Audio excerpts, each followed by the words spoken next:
Hello and welcome. Thank you so much for joining me. I'm Rick Titus, and this is a Robinson Restoration and Service, newsroom. So we got lots to share with you today, and I'm really going to react to a specific topic that I mentioned the other day, and boy, did that get some inquiries. And so I want to address what I was really talking about on that, not as a matter of self-defense, but so you can better understand what I was saying. I mentioned that if you were going to buy a kit car, whether it's half done, completely still in the box or crate, or even if it's done, it's worth your while to go to Denton, Texas, just outside Dallas, to Robinson Restoration and Service to have them finish the car, either literally from bare kit or one that's already done, and particularly if you're going to take one to the track. I only mention that because I have a lot of background in testing kit cars. My early entree into the automotive journalism gig was with Kit Car Magazine, and there were at the time about 3 different American publications dedicated to kit cars, replica cars, component cars, depending what verbiage you want to use. And then there were several European magazines as well, and in particular from England at the same time. So there was a lot going on conversationally. Amazing enough, none of those magazines have made it, largely due to the lack of advertising, not public interest, but they just couldn't get the pages filled to justify the printing, which is a real shame because kit cars, component cars, always draw a lot of attention.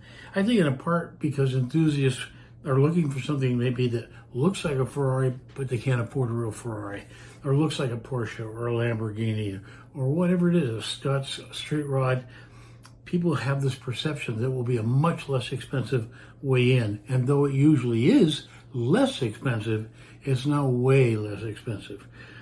Component cars done properly, manufactured, designed, engineered, are expensive because there's a lot of work that goes into them.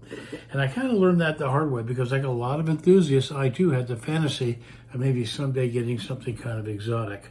I got pretty lucky early on because my standards, though set largely by watching my father test cars when he was the editor of Sports Car Graphic magazine in the 60s, so I saw what the deltas were on key areas of design and engineering and execution. That helped me learn what to look for in a vehicle. As it applied to kit cars, that thing turned into a sieve because not many were meeting the standard. There were 1 or 2, maybe 3 Cobra replica manufacturers doing a very good job. Chuck Beck, who is the delta of everything from door jambs to windshields to roof seals, hood fitment. This is a guy that gets it. I got to give Factory 5 a lot of credit. They are on their game and doing a pretty darn good job. And there are others, but those are just a couple of the highlight ones because so often we would go to the track to test them.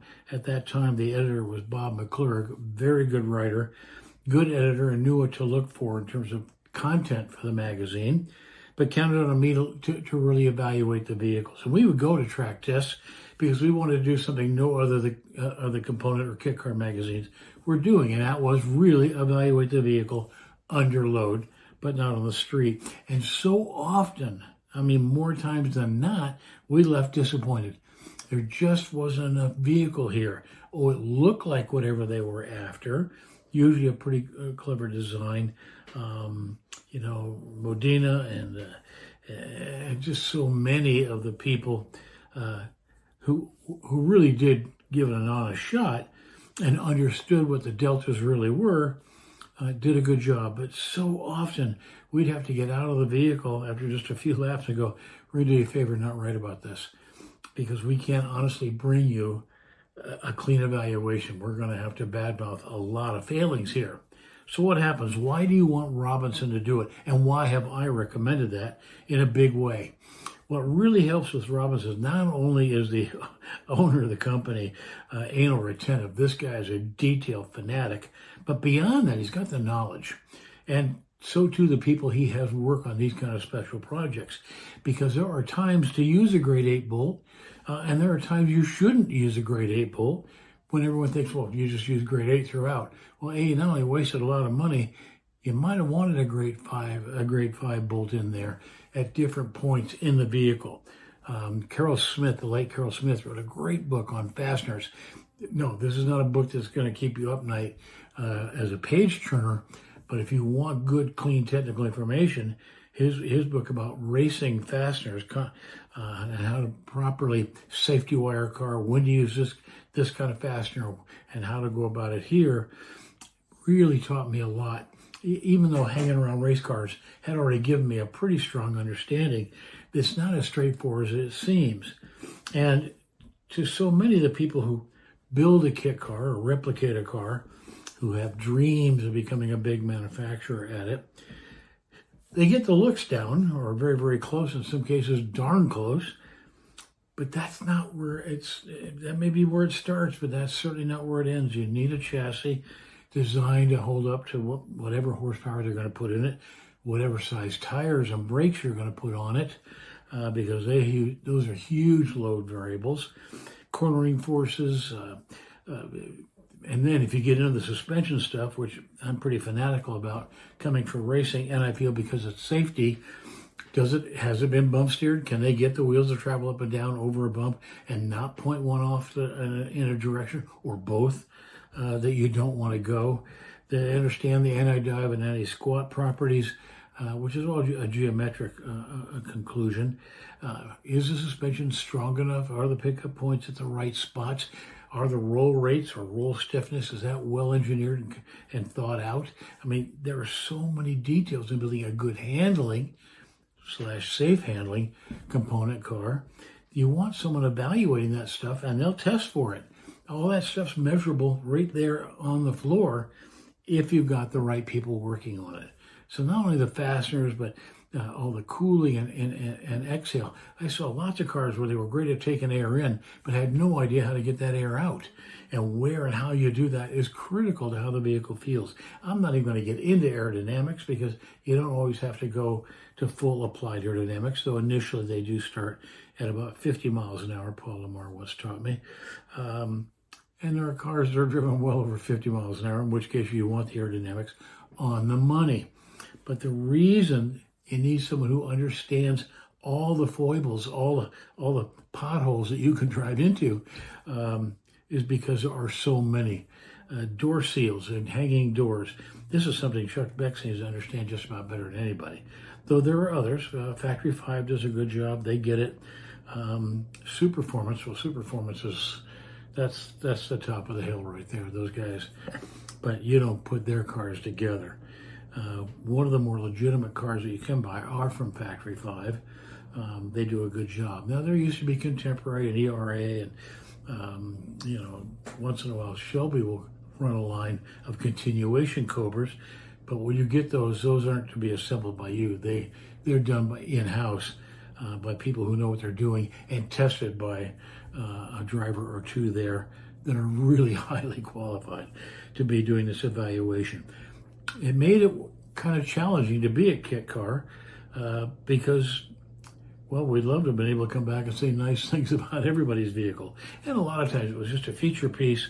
We went out, we shot it, made the thing pretty, drove it over Mulholland or whatever major windy road was near us at the time, Sepulveda, one of my faves.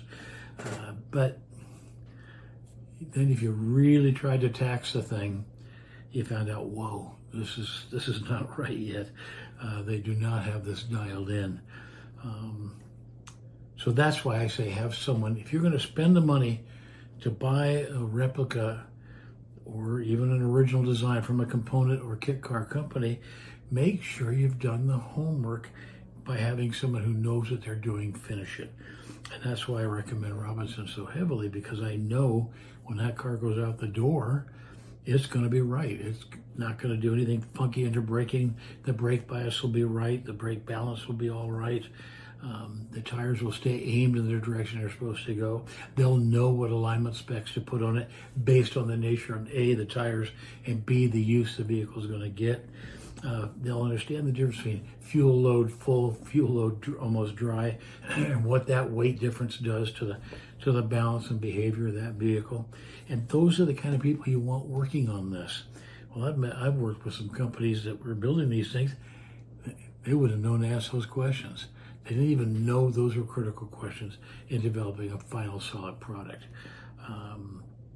So that's why I was so stringent on recommending, because I know that RRS, who you can go to their website, rrstexasusa.com, and not only see these podcasts in our newsletter, but you can see the kind of work that they do. And we're going to be following along on some projects that they're working on. In fact, I leave here in just a couple of days now to go and test one of the Factory 5 Daytona Coupe replicas called a 65 Coupe. I'm going to test one of those at Hallett during a vintage racing event. And I'm pretty confident I'm walking into something that, even though Robinson Restoration Service didn't build this car, they've gone through it.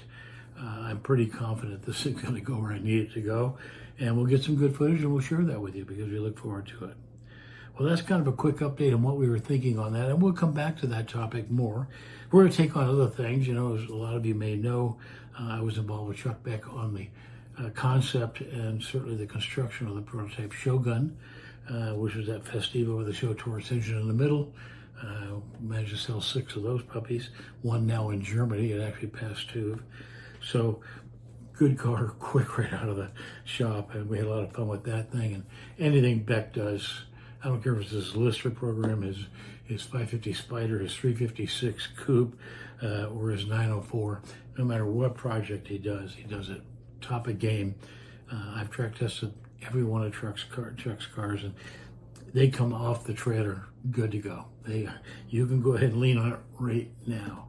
And those kind of guys are rare. They exist, but they're rare. But you need to know what kind of questions to ask them to evaluate them, and to really evaluate how you spend your money, because a good component car is going to be $50,000, $60,000, maybe more, and it's worth the percentage to invest in having it put together properly so you can really enjoy it and enjoy it safely, particularly if you're going to take it to the track. So all that said, thanks for being with us. We appreciate it. And we will continue to do the newsletter, which you can find in our media room right there in the website. And of course, we're wishing you open roads and safe motoring. You take care. Talk to you in a week. Bye.